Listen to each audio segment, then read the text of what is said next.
말씀의 제목은 다시 움직이는 인생이라는 제목을 가지고 하나님 말씀 전하겠습니다.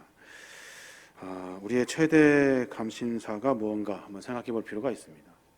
최대 감심사는 아마 코로나19가 아닐까 생각이 듭니다. 세계 최악의 전염병이라는 고난이 닥쳐와도 우리의 삶의 여정 가운데 모든 것이 멈춰서는 이 코로나19로 하여금 우리는 참으로 어려운 시간을 보내고 있습니다. 대한민국의 지난 한 해를 거의 모든 것이 다 멈춰버린 상태로 2년의 시간을 보내고 있는 거예요.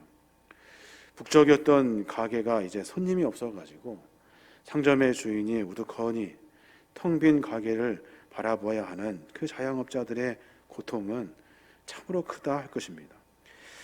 아이들이 학교를 가지 못할 때가 있었고 생소한 온라인으로 교육을 받아야 하는 어려움도 있었습니다. 그런데 이런 것도 이제 어느 순간 다 익숙해져 간 거죠. 한국교회는 또 마찬가지입니다. 이 코로나의 대환란을 겸허한 자세로 극복하기 위해서 모여야 한다고, 모이기를 힘써야 된다고 강조하는 한국교회가 성전 중심의 예배를 온라인으로 전환하는 그런 참 귀한 일도 있었습니다. 방역 단계에 따라서 소수의 사람들이 모여서 함께 예배하며 믿음을 지키려고 애쓰면서 보냈던 시간들이 기억이 납니다. 지난 시간을 되돌아보면 참 예기치 않게 찾아온 이 멈춤의 시간들, 이 시간을 생각해 보면 성도님들이 어떻게 삶을 살아가는지에 대한 궁금증이 생기게 됩니다. 가만히 성도님을 생각해 보니까 모든 사람들이 이 어려운 순간에 믿음도 잃어버리고 신앙도 잃어버리고 교회도 잃어버리고 그렇게 살 것만 같았는데 성경을 읽기 시작하였고 또 말씀을 성경으로 쓰기 시작하신 분들이 참으로 많은 것 같아요. 어떻게든지 이 상황을 극복하려고 스스로 몸부림을 치고 계신 거예요. 함께 기도문을 매번 나누어 드리고 있습니다. 과연 얼마나 몇 분이나 이 기도문을 읽고 함께 기도하고 있을까 늘 염려하고 있었는데 잠깐 기도문이 늦게 발송되기라도 하면 교회로 막 문의가 와요. 왜 아직 안 보내주셨냐고 하면서 많은 분들이 그 기도하는 시간을 함께 참여하고 있다는 것을 엿볼 수 있게 됩니다. 또 어떻게 이 어려운 시기에 기도 생활을 하실까라고 염려하며 중보하며 서로 한 몸이라는 사실을 같이 느끼고 체험하고 그럽시다라고 했더니 하루 2명씩, 2가정씩 함께 기도하면서 사실 이름도 잘 모르고 누가 누군지도 모르는데 그 이름을 붙들고 기도하시는 여러분들을 우리가 만나게 됩니다. 모든 것이 다 멈춰 있고 모든 것이 다 끝난 것 같은 이 상황에서 우리는 영적으로 더욱더 깊어졌고 그리고 더 풍성해지는 기회를 얻을 수 있는 그런 기간이 아니었나 생각이 듭니다. 코로나로 모두가 다 힘들다고 말할 때 코로나로 믿음이 다 식을 것이라고 이야기할 때 어떤 분들은 영적 성장의 기회로 삼고 그 시간을 보내고 있었던 거예요. 교회적으로도 마찬가지입니다. 다른 여러 교회를 도울 수 있는 기회가 우리 안에 있었어요. 성전 리모델링 공사를 통해서 성전들을 세워갔고 깜깜하게 꺼져 있는 십자가의 등불을 다시 고쳐 밝히는 일들을 우리가 하였고 또 김장하기 어려운 이웃들에게 따뜻한 온종을 나눠줄 수 있는 김치를 나누어주는 일들을 우리가 계속 반복하여 진행하였습니다. 또 아이들에게는 장학금을 주어서 열심히 공부해라 격려도 해주었고 성탄에는 작은 선물을 준비하여 나누면서 주님의 사랑을 전하는 일을 쉬지 않고 반복적으로 계속 했던 거예요. 다 멈춘 것이 아니고 다 끝난 것이 아니고 모든 것이 다 단절된 것이 아니라 우리는 여전히 앞으로 전진하고 있었던 거예요. 2022년도에는 여전히 몸이 함께 하지 못할 거예요. 많은 일들이 또 우리를 기다리고 있을 거예요. 주님을 향한 우리의 마음과 믿음이 우리가 어쩌면 약해질 것 같은 염려 속에서 살아야 해요. 그러나 그 안에서도 여전히 우리의 믿음은 크게 자랄 것이고 영적으로 우리는 더 깊어질 것이고 아무리 단절이고 아무리 어려움이 있다 하여도 하나님은 우리를 통해서 하나님의 나라와 거룩한 사역을 이어가실 거예요. 저는 오늘 말씀을 준비하면서 이 멈춤의 상황에서 시작을 외쳐야 하는 이 새해 첫 주일 예배 어떤 말씀을 함께 나눌까 고민하다가 히스기야의 본문이 생각이 났습니다. 히스기야는 하나님의 은혜로 말미암아 그 인생이 멈췄던 사람이에요. 하나님께서 그와 늘 함께 하셨는데 그 멈추었던 그 순간에 하나님이 그에게 다시 은혜를 베풀어 주셔서 다시 시작하게 하신 것이 히스기야의 은혜예요. 말하자면 죽었거든요. 이제 그는 끝이에요. 모든 사람이 다 멈추고 끝났다고 죽었다고 말하는 그 순간에 하나님은 히스기야에게 은혜를 베풀어 주셔서 생명을 이어갈 수 있도록 하셨던 거예요. 그 생명이 다시 시작하게 하셨고 모든 사람이 멈췄다고 이야기하는 그 순간에 히스기야는 다시 출발할 수 있는 거룩한 은혜를 하나님을 통해서 받은 거예요. 앞으로만 가야 하는 우리네 시대적 상황에서 잠시 멈춘다는 것은 큰일입니다. 멈춘다는 것은 죽음이고 멈춘다는 것은 손해이고 뒷걸음치는 것처럼 우리는 생각하고 고민합니다. 그런데 생각해 보면 멈추는 것 이것도 괜찮다라는 생각이 들어요. 왜냐하면 하나님의 큰 은혜를 다시 만날 수 있는 기회이기 때문에 그래요. 사람들은 멈췄다고 이야기하지만 하나님의 관점에서는 멈췄다가 다시 시작하게 하시기 때문에 그래요. 히스기야의 배경을 한번 들여다볼 필요가 있는데 솔로몬 이후에 나라가 남과 북으로 분열됩니다. 그리고 북이스라엘은 BC 931년에서 722년까지 나라가 존속하게 됩니다. 정확히 209년 9개 왕조 19명의 왕이 그 나라를 집권합니다. 19명 중에 8명의 왕은 암살당하기도 하고 스스로 목숨을 끊기도 합니다. 그러면서 그 안에 하나님께서 선하다고 인정하시는 왕은 한 사람도 없었어요. 선지자를 보내죠. 엘리야, 엘리사, 호세야, 아모스를 북왕국으로 보냅니다. 회개할 기회를 수도 없이 주었지만 결국에는 멸망의 길로 가고 말아요. 어떻게 됩니까? 포악하고 잔인한 아수르 군대에 의해서 그 북이스라엘이 완전히 다 멸망되고 말아요. 최후를 맞이하게 되는 거죠.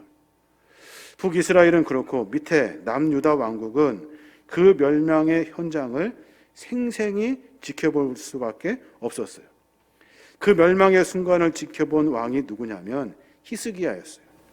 그 나이가 25세 때 왕이 되었고 6년 후에 북이스라엘이 아수르에 의해서 완전히 멸망당한 것을 직접 목격하게 됩니다. 동족의 멸망을 보는 것 얼마나 가슴이 아팠겠습니까? 전쟁을 좋아하는 아수르가 금방이라도 남유다로 쳐들어올 것 같아서 늘 불안한 마음으로 늘 그렇게 조바심을 가지고 삶을 살아냅니다. 그런데 그 염려가 현실이 돼버리고 말아요. 아수르가 이제 남유다에 쳐들어온 겁니다.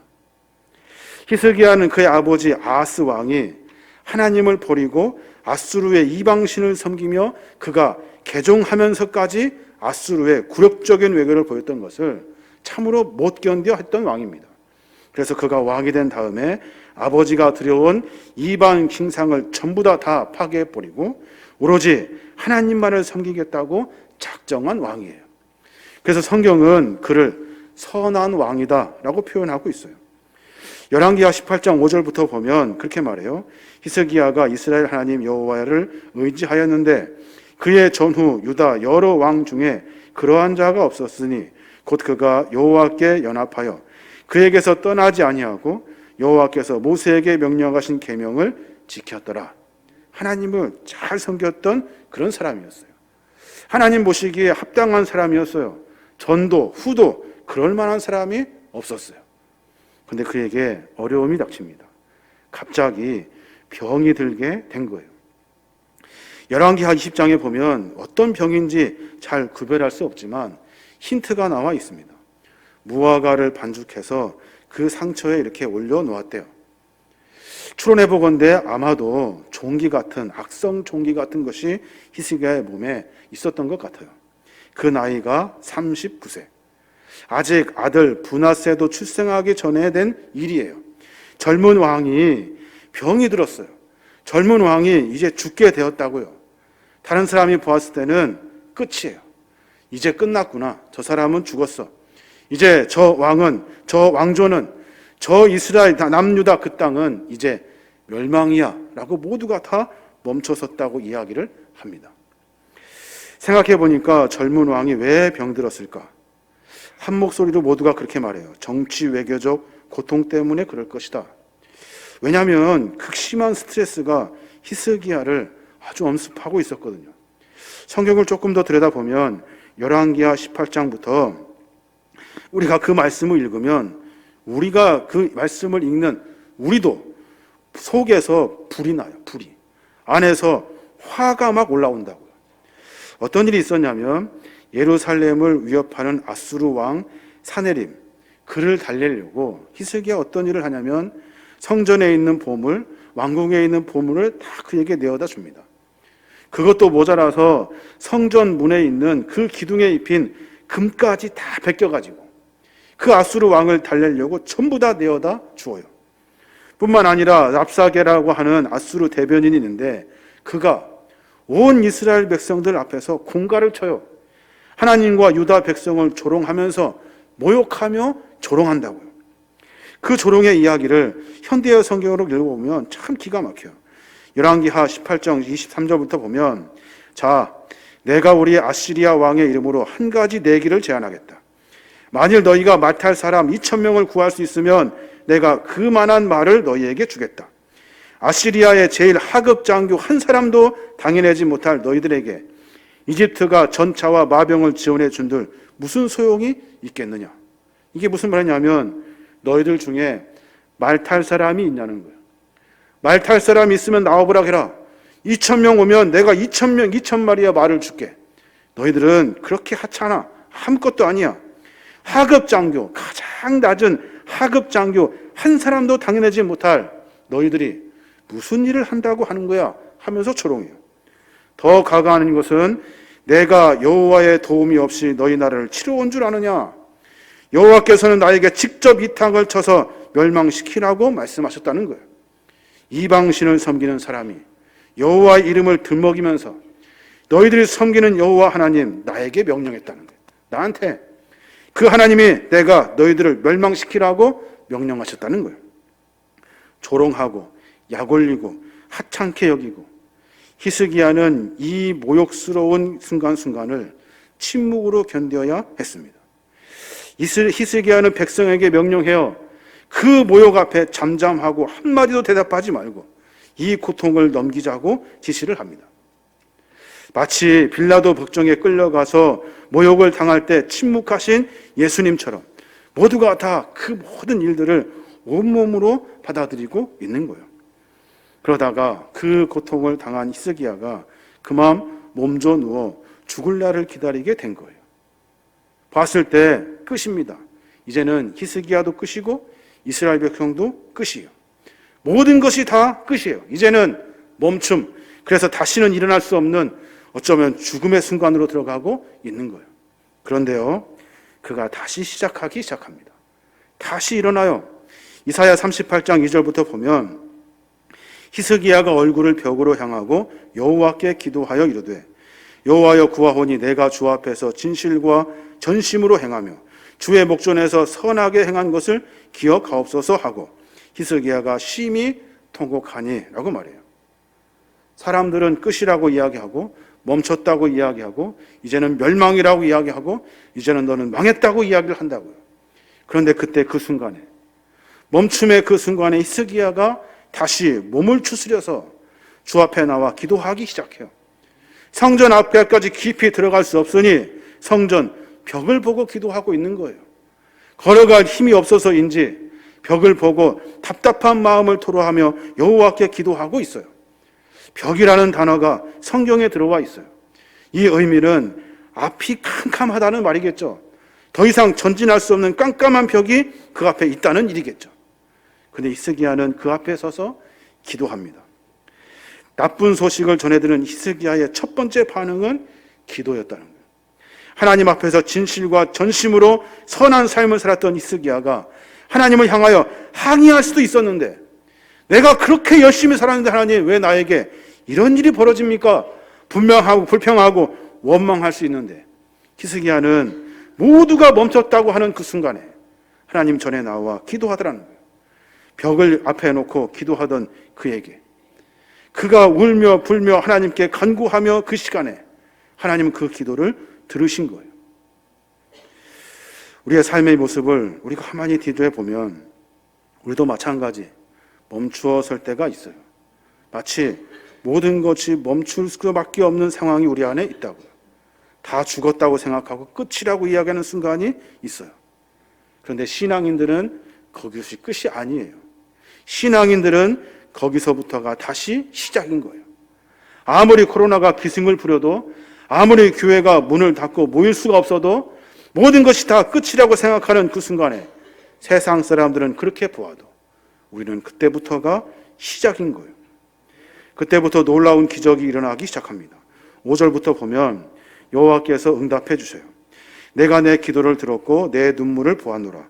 내가 너를 낫게 하리니 내 날에 15년을 더하고 이 성을 보호하리라 라고 말씀하셔요.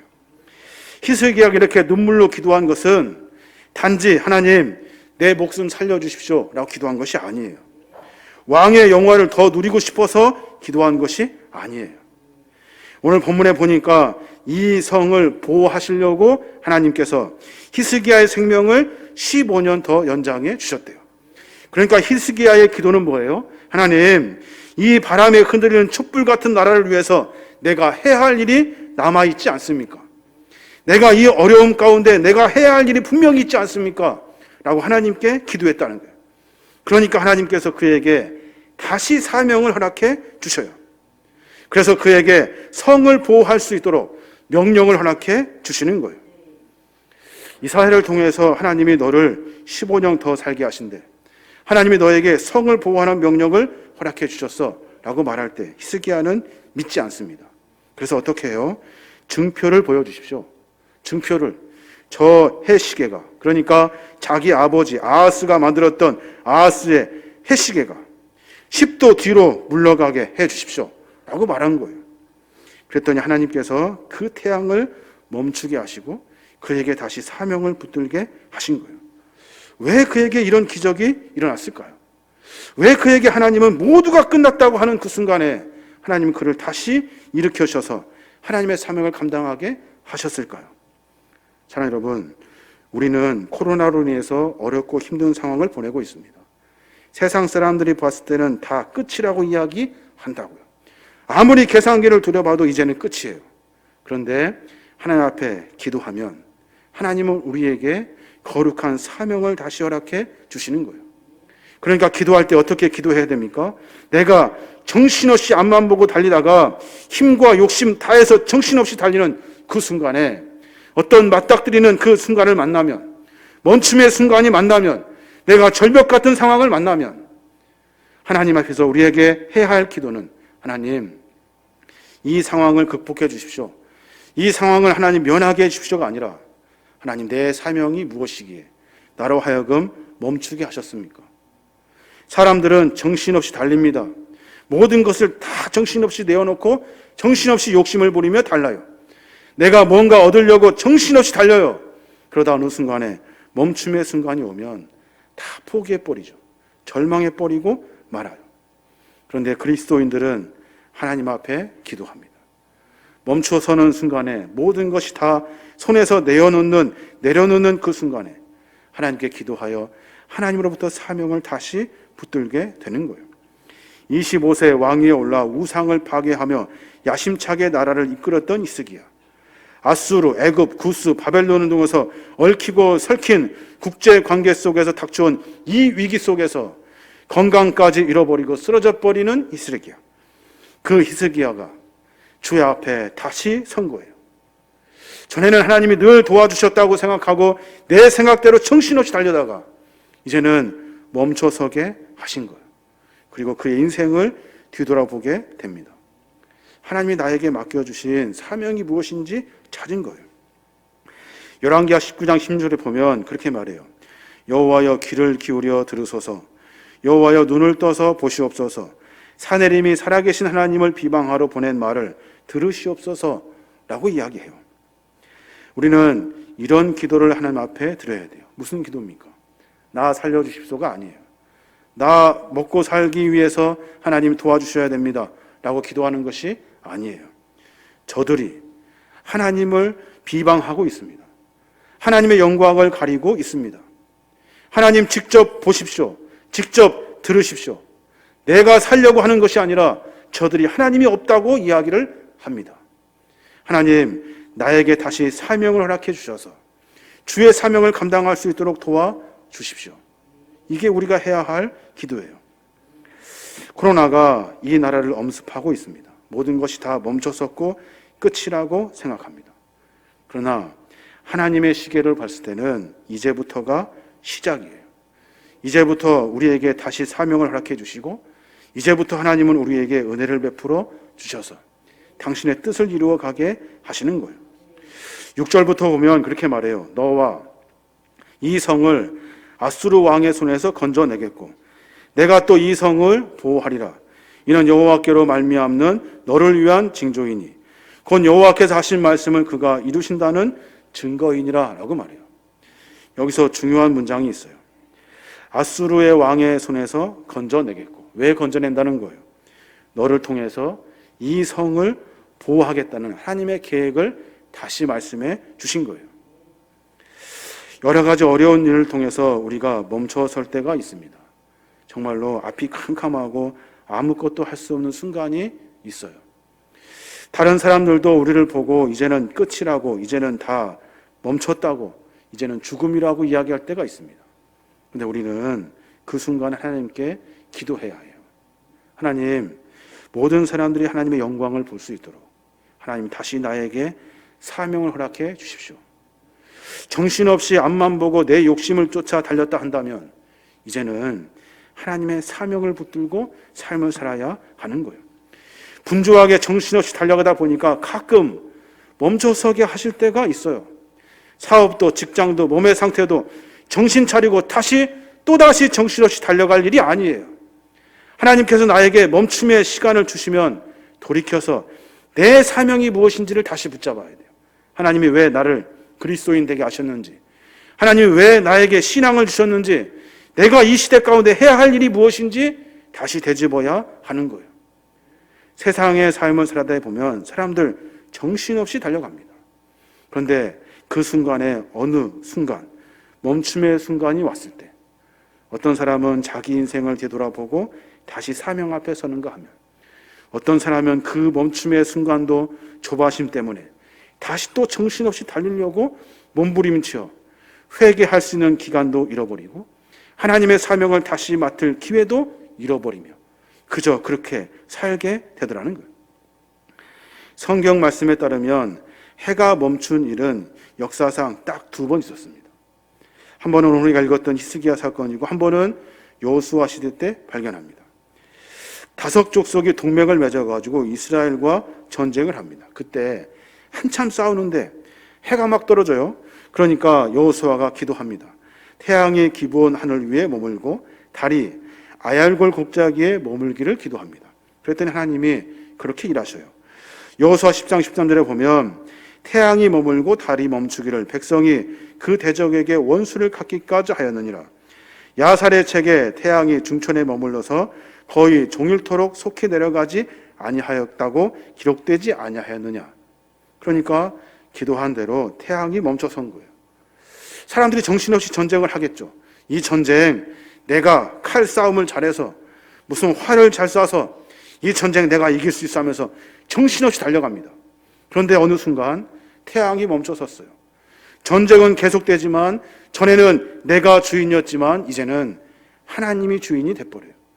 이상하다, 신기하다, 해가 떨어질 때가 됐는데 안 떨어져요. 내가 칼싸움을 잘해서 전쟁에 이기는 것이 아니라 하나님이 내 삶을 지키고 계시기 때문에, 하나님이 내 삶을 붙들어주고 계시기 때문에 이 전쟁은 내 전쟁이 아니라는 사실을 깨닫게 돼요. 그때부터 주인공은 나였는데 그때부터 주인공이 하나님으로 바뀌어지게 되는 거예요. 이스라엘 백성들에게 지금 그 얘기를 하고 싶은 거예요. 너희들이 별일을 다해도 하나님께서 주인이시고 하나님께서 주인공이라는 사실을 깨달으라는 거야. 우리의 삶의 여정 가운데 정신없이 아무리 달려가도 세상 사람들처럼 모두가 모든 것이 성공이라고 말하는 그 순간에 하나님은 우리를 멈춰서게 하신 거예요. 그리고 다시 깨닫게 하셔요. 인생이 네가 주인이 아니라 하나님이 주인하는 사실을 알게 하시는 거예요. 오랜 역사가 흐른 후에 히스기야의 시가가 멈추어 섭니다. 그리고 히스기야는 자기의 삶을 다시 되돌아봅니다. 아픔, 몸, 국제적인 정세, 나라의 위급함이 아니라 나에게 허락해 주셨던 하나님의 사명이 무엇인지 다시 찾게 되는 거예요. 히스기야에게 맡겨주신 하나님의 사명은 성을 보호하고 지키라는 것이 하나님의 명령이었어요. 히스기야가 15년의 생명을 연장받습니다. 그가 15년 동안 하루도 빠짐없이 열심히 했던 일이 뭐예요? 그 일이 뭐냐면 수도를 만들어서 성 안으로 물이 들어오게 하는 일을 감당하게 합니다. 왜냐하면 아수르가 전쟁으로 성을 쳐들어오면, 성을 포위하면 저 멀리에 있는 기손샘에서 물을 길러다 먹었던 예루살렘 성이 완전히 고립되기 때문에 그래요. 그래서 그 높은 예루살렘 성에서 땅으로 깊이 땅을 파서 기손샘까지 땅굴을 파가지고 물을 끌어다오는 작업을 하게 되는 거예요. 그 일을 15년 동안 반복해서 일합니다. 땅 밑으로 500m가 넘는 터널을 만들어요. 그리고 나서 이스라엘 예루살렘 성을 지키고 보호할 수 있는 일을, 그 사명을 히스기야가 감당하게 되는 거예요. 사랑하는 여러분, 히스기야는 멈춤의 순간에, 모두가 다 죽었다 하는 순간에, 모두가 끝이라고 말하는 그 순간에 그는 하나님 앞에 기도합니다. 하나님, 내가 죽지 아니하도록, 내가 부귀영화를 누릴 수도가 아니라 하나님, 내가 하나님의 영광을 위한 사명이 무엇인지를 묻습니다. 그때 하나님은 너의 사명은 성을 보호하는 것이다 라고 다시 명령해 주셔요. 히스기야가 15년의 생명을 연장받는 것이 중요한 것이 아니라 하나님으로부터 다시 사명을 받았다는 것이 중요해요. 그 사명을 위해서 15년 동안 또다시 열심히 살아갑니다. 우리는 생명을 연장받은 것에 그냥 눈이 혹해가지고 어떻게 하면 생명을 연장받을까를 고민합니다. 아니요. 생명의 연장이 중요한 것이 아니라 다시 나에게 주신 하나님의 사명이 중요한 거예요. 왜냐하면 하나님은 우리를 통해서 일하시기 때문에 그래요. 하나님은 우리의 삶의 여정 가운데 우리를 붙드시고 인도하여 주셔서 당신의 뜻을 이루어 가는 거예요. 내가 100번 생각하고 고민해서 내 삶을 만드는 것이 아니라, 그러면 하나님의 은혜를 만날 수가 없어요. 하나님의 사명이 무엇인지, 나를 그리스도인 되게 하신 하나님의 이유가 뭔지, 도대체 이 시대 가운데, 이 어두운 가운데 나를 불러서 신앙인으로 살게 하신 이유가 무엇인지 생각하면 하나님은 그 일 때문에 우리의 생명을 연장해 주시는 거예요. 우리의 모든 것을 채워주시고 우리의 삶의 여정을 붙들어 주시는 거예요. 이게 바로 그리스도의 삶의 모습이 되는 거예요.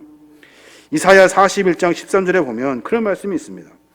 이는 나 여호와 너희 하나님이 내 오른손을 붙들고 내게 이르기를 두려워하지 말라. 내가 널 도르리라 할 것임이라 라고 말씀하셔요. 이 말이 도대체 무슨 말입니까? 왜 하나님이 우리의 오른손을 붙들어 주십니까? 그 오른손으로 뭐 하려고? 나를 위해서 일하는 오른손이 아니에요. 하나님이 우리를 통해서 하나님의 계획을 이루시려고 내 오른손을 붙들어 주시는 거예요. 우리가 세상에서 모두가 다 죽었다고 말하는 그 두려움을 이길 수 있는 이유는 죽음이 아니라 하나님께서 하실 계획이 있기 때문에 나는 넘어지지 않고 죽지 않는다는 거룩함, 믿음의 간증이 우리 안에 있기 때문에 가능한 일이에요. 우리는 그래서 두렵지 않아요. 궁극적으로 그리스도인은 승리할 수밖에 없어요. 왜냐하면 내가 이루려고 하는 것이 아니라 하나님이 이루려고 하시는 것이 있기 때문에 그래요. 그 일 때문에 우리는 삶을 살아내는 거예요. 올 한 해 많은 일들이 또 있을 거예요. 어둡고 모두가 끝이라고 이야기하고 어쩌면 죽음이라고 이야기하는 순간을 맞닥뜨리게 될 거예요. 그때 우리가 어떻게 기도해야 합니까? 하나님 나를 통해서 계획하신 일이 무엇입니까? 하나님 나를 통해서 일하실 것이 무엇입니까? 물어야 돼요. 그 계획 앞에 하나님이 나에게 사명을 허락해 주신 일이 생각이 나거든. 죽음도 아픔도 괴로움도 이기고 그 사명을 쫓아 전진하는 거예요. 그때 하나님은 그 일 때문에 우리의 생명을 연장시켜 주시는 거예요. 이것이 바로 하나님의 은혜인 거예요. 이 은혜를 받아 누려야만이 그리스도인의 삶이 되는 거예요. 승리는 내 재주를 부려서 승리하는 것이 아니에요. 신앙의 승리는 거기에 있지 않아요. 신앙의 승리는 하나님이 계획하시는 일이 있기 때문에 그 일을 우리를 통해서 이루고자 하신 하나님의 뜻이 있기 때문에 우리는 넘어지지 않아요. 우리는 고꾸라지지 않아요. 하나님의 뜻을 이루려고 하는 그 계획을 붙들면 삶의 승리를 만나게 되는 거예요.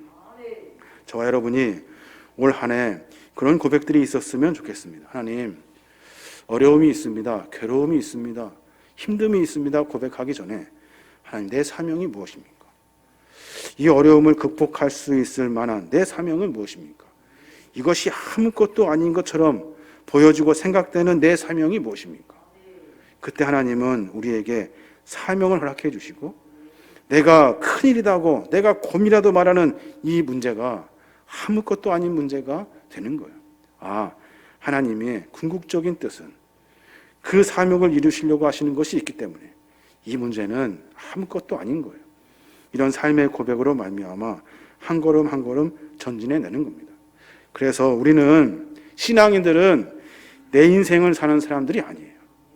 내 인생이 아니라고요. 신앙인들은 하나님의 뜻을 이루어가는 하나님의 삶을 살아내는 사람이에요. 그래서 우리의 삶 가운데 주님의 뜻으로 말미암아 하나님의 뜻을 이루어가는 삶을 살아내는 겁니다. 저와 여러분이 그런 순간순간을 만날 때마다 주의 은혜를 만나 다시 사명으로 다시 생명을 이어가다 그 사명을 완수하시는 저와 여러분이 되시길 주님의 이름으로 축원합니다.